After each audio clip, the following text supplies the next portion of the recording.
ইনশাআল্লাহ যদি আমি নির্বাচিত হই, কোরআন ও সুন্নাহর ভিত্তিতে ইনশাআল্লাহ আমি সর্বোচ্চ চেষ্টা করব।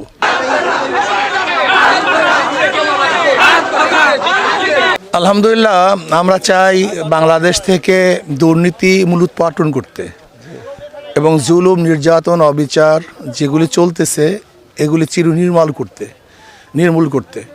আমরা চাই প্রত্যেকটা মানুষের অধিকারকে ফিরিয়ে দিতে, সাম্য, মানবিক মর্যাদা, সামাজিক ন্যায় বিচার প্রতিষ্ঠিত করতে।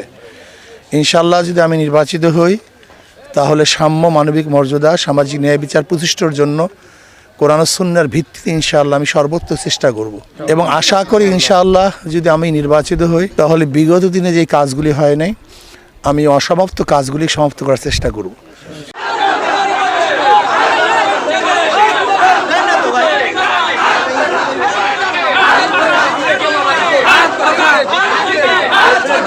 Let's go.